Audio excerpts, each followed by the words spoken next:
Hello, everyone. On behalf of the CSJ Center for Reconciliation and Justice, welcome to this Justice and Spirituality on Screen discussion of Coded Bias, a 2020 documentary feature film produced and directed by Shalini Kantayya. For those of you joining us online, you'll notice we're still remote, but I am very pleased to say we are remote for the last time. We will be returning to public screenings and discussions live from our campus in Playa Vista on December 1st. You can find more about that on our website. Joining me today is scholar and engineer Mandy Korpusik, assistant professor of computer science at the Loyola Marymount Frank R. Seaver College of Science and Engineering. And as always, our returning champion, author and film critic Rose Pacatte, founding director of the Pauline Center for Media Studies in Culver City. And I am Michael McNaught, here with my coffee, and it is a great pleasure to host this discussion on such an important and timely documentary. So let's go ahead around the Zoom room here. Opening thoughts on this film. Mandy, let's start with you. Yeah, I loved this film. It's very related to what I've been working on in artificial intelligence and bias in machine learning models. So this is very relevant to a whole week that I spend in my graduate level machine learning course talking about ethics and bias that you can find in these different models, especially in natural language processing, which is my expertise. And I loved the research, the study by Joy in it about the facial recognition bias. I think is a very important problem to discover and kind of bring to the surface so we can start this discussion. Wonderful. Rose. Well, I had not seen the movie before yesterday or the day before, and I was very impressed. First of all, Joy, this young woman who does this experiment on facial recognition and discovers this bias, and then she takes it and she runs with it. And I think that I was amazed that what's going on in England, what's going on in China, and especially what's going on here in this country regarding AI, algorithms, and capitalism and consumerism, and who's controlling who's in, who's out. I think there's so many aspects of social justice that we need to explore regarding how our lives we're being conditioned almost to live a life that responds to algorithms. And I think that's fascinating and a little bit concerning. Well, maybe we should start there. Mandy, here's a not a simple question. If you would please walk us through the concept of algorithm. And just as a curveball, maybe you could tell us why it's bad or good for society. Mm-hmm. Yeah, so an algorithm is just a sequence of instructions that the computer is following to solve some problem. So usually like in introductory computer programming courses, we'll talk about algorithms like sorting a sequence of numbers, what's the most efficient way to sort them from smallest to largest, something like that, or to search for a specific element. So now this AI field has a bunch of algorithms, specifically machine learning algorithms, that the model is kind of learning on its own how to behave, how to make a prediction based on labeled training data. So there might be thousands or millions of documents that a language model might be learning from, or a bunch of faces in this facial recognition data set that are labeled with the gender or some other attribute, the person's name. And so the model is learning from all this data. And if there is bias in the data set, then the model reflects that when it makes its predictions. So the most important thing is to make sure that your data is representative of everyone and not just majority of the labels are one gender or one race or ethnicity. Oh, and the question about good or bad, I think it's a mix of both. I think it has the potential to be really beneficial to society. There's a bunch of algorithms we're using every day that be hard to get by now, like without GPS or smartphones and recommender systems. So a whole bunch of things, and Google search that we're using, translation, but it could be misused. So there's the potential to be harmful if it only benefits one group, for example, or like this deep fake technology can be harmful, kind of generating images or videos and audio imitating someone who actually didn't say something. So all of that, and using the facial recognition in a certain way by the government, all of that could be an issue. Rose, if I may pivot to you along those same lines of putting some definitions on the table here. How should we as viewers think about or engage documentary as opposed to narrative films? I mean, what should we be mindful of with this particular medium? Well, every film that we get or television show or media product is a construct. Somebody created it. It comes from a particular experience or point of view or both. So it's always good to question the data, question the information, question the point of view of the writer or the director, because the way the camera goes is where our attention is being directed. So what we need to question that and be engaged in that. But meanwhile, as our lives are being so inundated with algorithms. And, the first time I think I heard the word was on the TV show Numbers that ran maybe 15, 20 years ago now. And it was, it showed the beauty of math. And I thought, it showed I remember one episode, it showed a flower and how every petal is so positioned, mathematically, that math is in everything.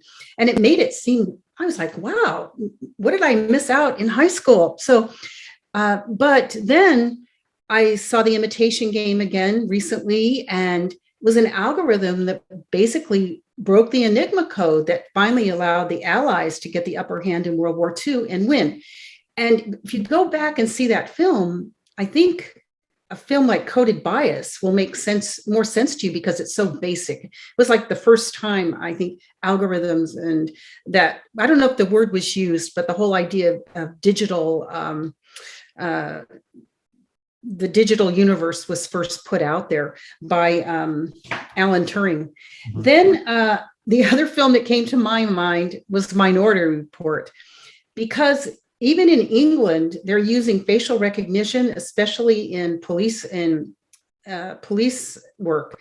And what happens there, they show examples of people who are I was going to say misdiagnosed, but misrecognized and misidentified, and then whose lives are turned upside down because it's a mistake. It's a mistake in facial recognition. I think that, and so what's happening is that because there are being risk assessments are being put in place. We see a couple of examples in the film, as in that apartment complex in Houston, and then in HR, because the data that's put in and then categorized without any human input or management, what happens is that people can lose their jobs. Like that one prize award-winning teacher was getting bottomed out. Why? Because he was Latino.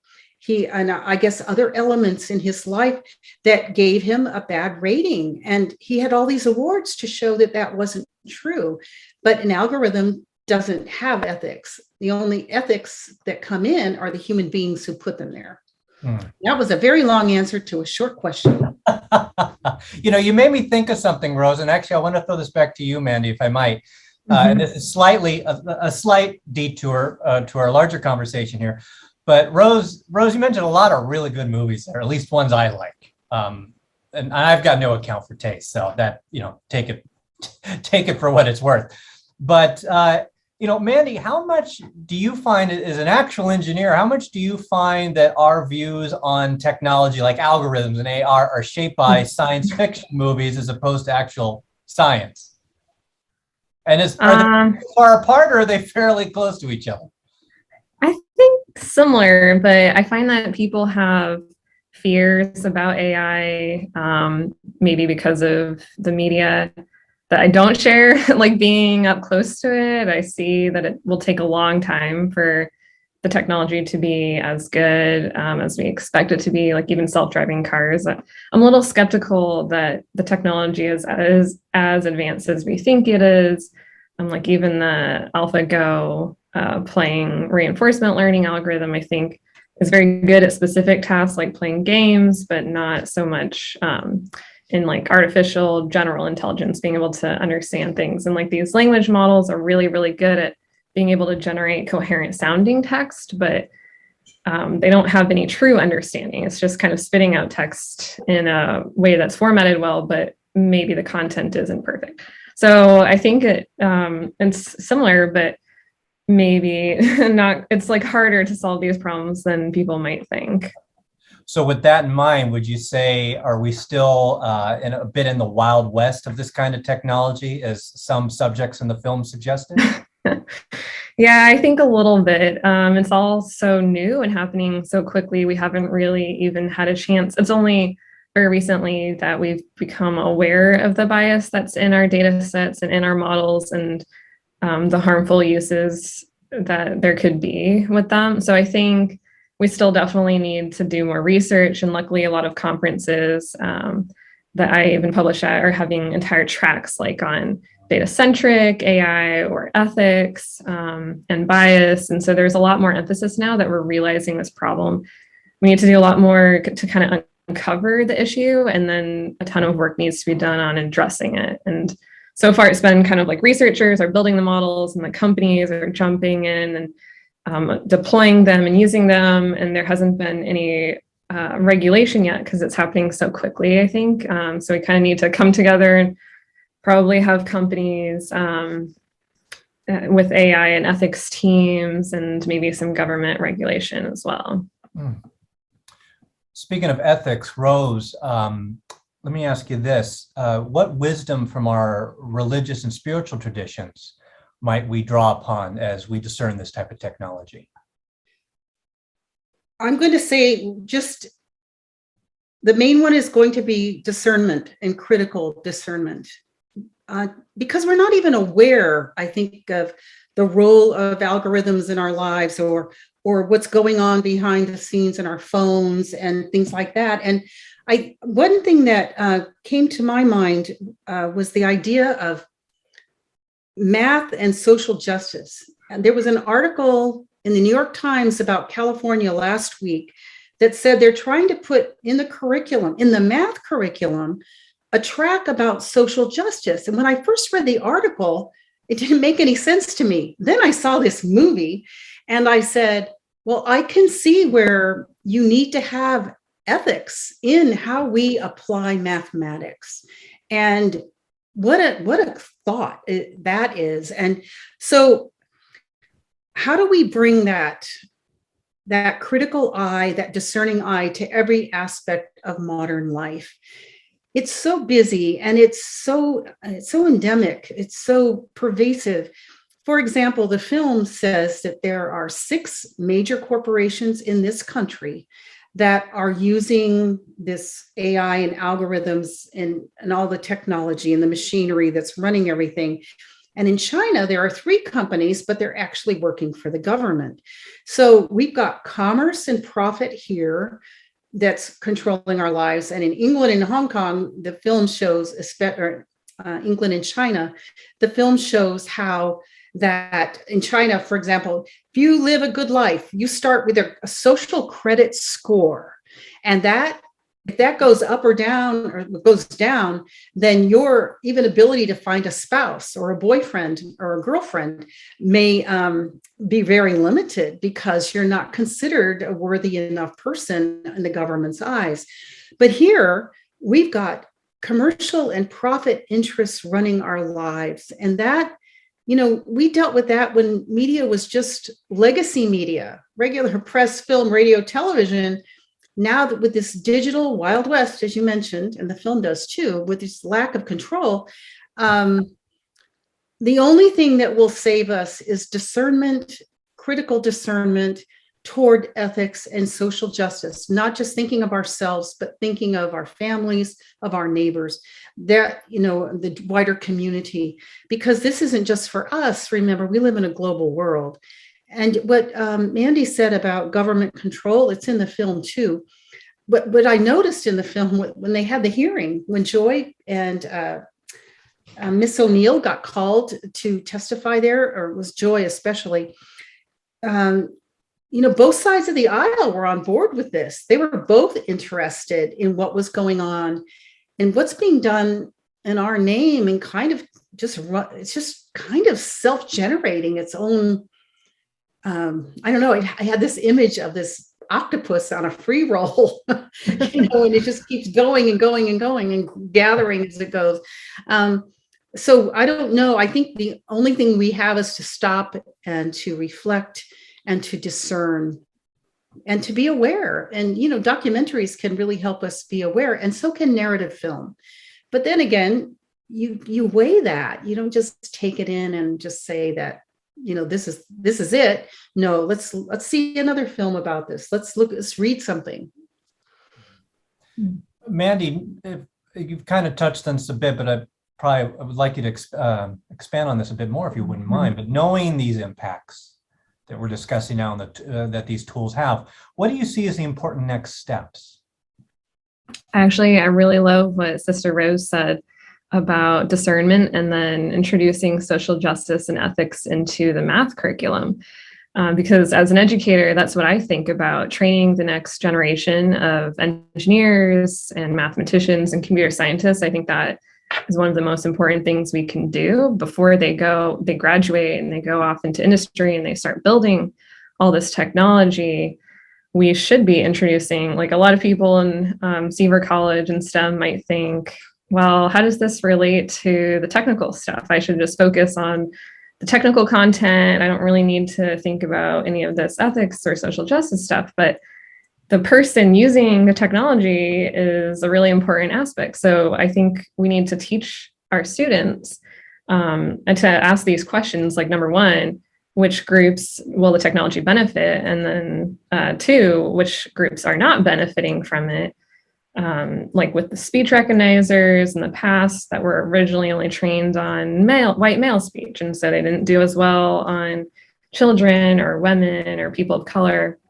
Kind of going through these case studies with our students. And then the final question is to make sure that your training data for machine learning is representative of everyone, which I kind of mentioned before.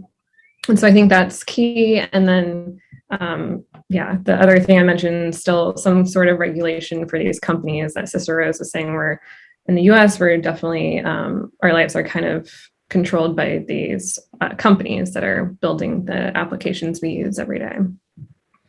Let me ask a question for both of you here.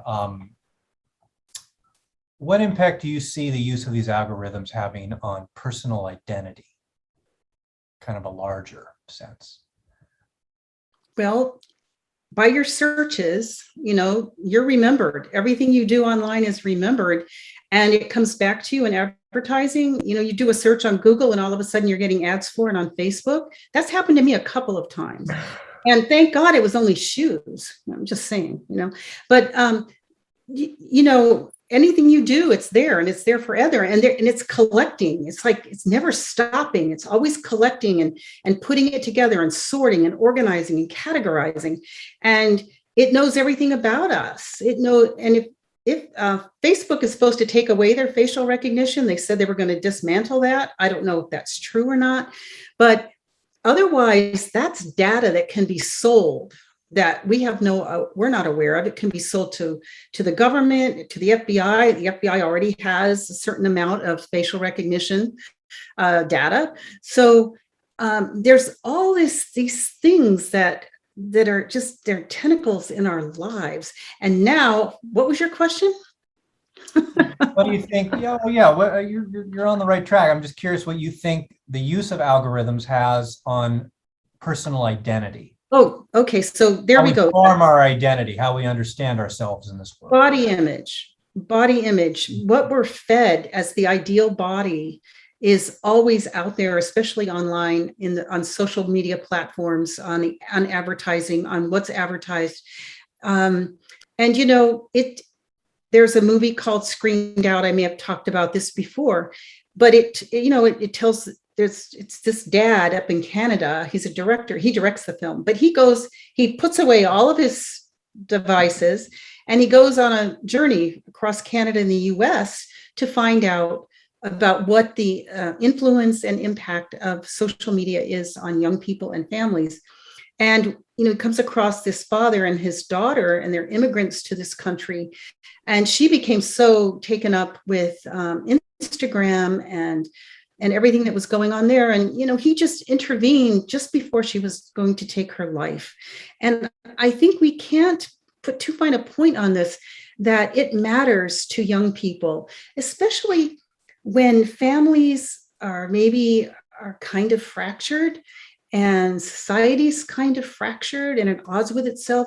There's not a strong faith element in people's lives, or something that keeps them really focused and together and in relationship with people who matter in their lives, that it's easy to get lost in a social space that doesn't really care about you, especially algorithms that don't care about you, but they do want you for your market, for your buying power. Mandy, any thoughts yourself? Yeah, I was thinking something similar when you mentioned Facebook and Instagram, the kind of effects that has on young people, especially young girls, and mental health problems that can be caused by that. And also the recommendation system stuff that you're talking about, how people may have like a certain political preference or something, and then the recommender system latches on to this aspect of your identity and kind of spirals into like deeper and deeper, more and more and more polarized opinions, feeding you more and more articles that it thinks you're interested in. And it can maybe shape your impression if you're constantly seeing all of this. You may become shifted from maybe towards the center and then really extreme based on the stuff that you're fed by the recommender system. Let me ask you both this question too, if I may. At our last discussion on the film The Breadwinner, we discussed a central theme that really emerged in the film, and that was the power and importance of story. Along those same lines, I would like to pose this question to you both. What does this film have to say about the power and importance of technology? Mandy, you go. World. I mean, you're making it. I think both. That technology has a lot of power in our lives. Kind of like Sister Rose said, we are, in a sense, controlled by it a lot of the time. The stuff that we read, the stuff that we see in social media, and importance, I think, maybe we can even do better. We can use technology for good. So I like to see the positive aspect, be optimistic about it. Like if we are trying to include an ethical component in these algorithms, maybe it can be even better than humans at judging certain things, or more ethical. So that would be like very futuristic if there were a way for the technology to help us and be more fair in the decisions that we make, because humans are biased, and that's why the technology right now is biased. It's just learning from the data that we have generated. But if we can overcome that and then help us to be less biased in our decision making, I think that would be optimal. And also, I see a lot of uses in healthcare. This is kind of unrelated to what we've been talking about so far. Being able to do things at scale, whereas a doctor maybe can't talk to, is limited by time to be able to talk to a certain number of patients, but maybe if there is some algorithm that can help people with their diagnosis or even mental health, that's kind of a tricky thing. But if it were to become good enough, I think it could be really helpful for people's health. Well, that's so interesting. The idea of how to make how it can help us, how it can make us better. I try to post a lot of jokes and puns, and I share them a lot. I share articles that I think are important. And I do try to give it a positive spin. You figure if you can make people laugh, I don't know, let's lose something good inside. And even if it's a corny groaner of a pun or something like that, there is still, it can maybe add a little bit of brightness to somebody's life for a little while. And I think that that's a good thing, and that can get shared. I posted one pun a couple of weeks ago, and it on Twitter, and I think I got something like 12,000 hits, which was a lot for a pun. Wow. It made people laugh, and I don't know how that happened, or if it was all bots that liked it. I don't know, but maybe they laughed too. I don't know. Only a matter of time, I'm sure. Yeah, laughing bots. Laughing That bots. would be really funny. Yeah. Well, Rose, I gotta ask them, with all the posting of your puns, I imagine, is the algorithm sending you more puns? Did a pun pile on? Actually, it's sending my friends a lot of puns. I don't know. Yeah, people are sharing them more, but I'm not really getting anything anonymously that I know about. I haven't been able to detect that. But I'm a lot more careful, because I get friended by people who've only had an account for a week, and it's always it's usually a U.S. serviceman with a really odd name, and so I do a lot of reporting to Facebook, especially. But I want to mention Facebook jail. Have you ever been in Facebook jail? I have never been in Facebook jail. Not that I'm aware of, no. So my sister is in she's got 2 Facebook accounts, and they're both the same name, but 2 different email addresses. But they seem to be catching on to her. But she used the word asinine, and she got a warning. She has been in Facebook jail so much in the last 3 years, you wouldn't believe it. It's like 30 days at a time. And it's kind of a thing, between people who are very politicized, but she's very opinionated.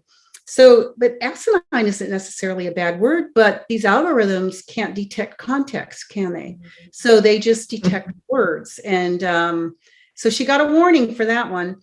But that's a very good example of algorithms at work, and how they Facebook set that their computers to look for words. That's the best they can do, I guess.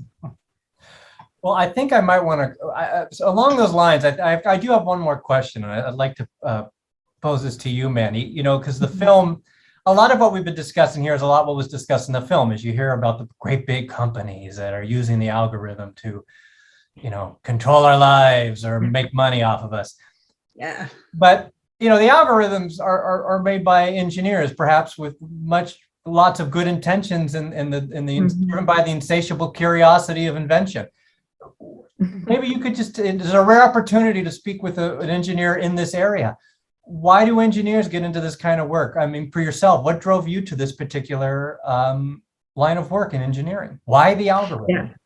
I think it's a combination of enjoying the engineering itself, enjoying programming. Like for me, for computer science, I really like writing code and teaching. That's why I became a professor. But for the application, that's, I think, the key thing that drove me to go into research, and then to continue and also doing research as a faculty member, being able to see the impact of my research on people and like how it benefits them. So what I've done, my research is a spoken diet tracking system. And I'm always thinking about the end user. I have them in mind.